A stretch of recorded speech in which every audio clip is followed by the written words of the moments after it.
there. To tell us more about what's been making headlines in finance and economic news this week, we're joined by Suzanne Haddan, who's the Managing Director at BFG Financial Services. Suzanne, thanks for coming in. Good morning. A lot of red on the markets there. What's behind that?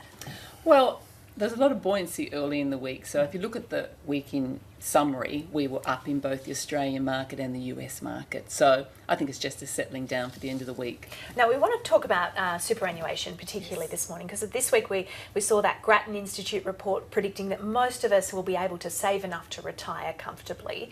There have been a lot of people with things to say about that. What did you have to think about that? Well, I love the report because you want to see people investing in that sort of analysis, but I certainly didn't agree with all their recommendations, conclusions, or the assumptions. I think the fear word should be replaced with another F word, focus. You should focus on your retirement because it very much depends on your own circumstances. Yeah, just how many assets you have, how much super you have, and of course, I mean, you are a huge advocate for having enough super. Of course, you've got to start early. But for those people that have missed out, they're approaching retirement age, they realise their super's just not going to cut it. What do they do? The unfortunate outcome, Andrew, is they generally have to work longer or they have to sacrifice their lifestyle. And the issue is around what is comfortable.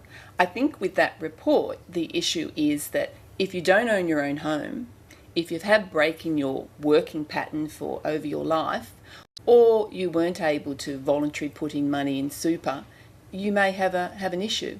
The tricky thing when we talk about super is generalising, because everyone's situation is different. Someone may own their own house or may have investment properties, while another person is still renting and can barely get by. So it's hard to kind of talk generally about super. Fabulous point, Johanna, because this is what keeps me employed. It is very individual, and you have to make decisions as to what lifestyle you aim to have in retirement. I mean, it's a bit cheeky in that report to suggest that in retirement you shouldn't have maybe a better lifestyle than your children still working. The idea of retirement is to be able to build up wealth during your working life and go on a trip and have dinner out once a week. And you don't know how long you're going to actually live for, so you don't know how long you're going to need to spread the super out. Well, that brings up the issue of the retirement age. I'll ask you that in a moment. Before we get to that point, though, the compulsory super contribution percentage.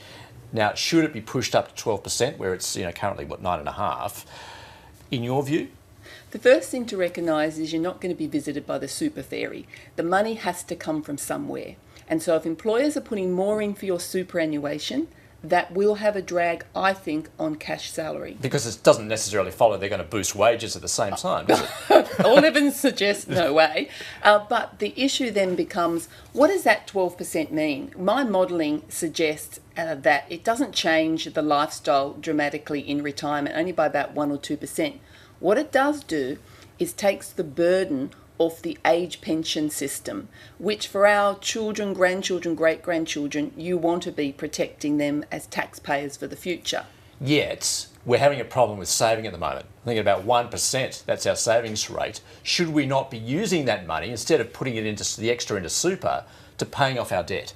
The big policy position, I lean towards it moving towards 12% because it gives some protection to those people who won't average 9.5% over their working life due to taking time off for child rearing, caring for others, part-time work.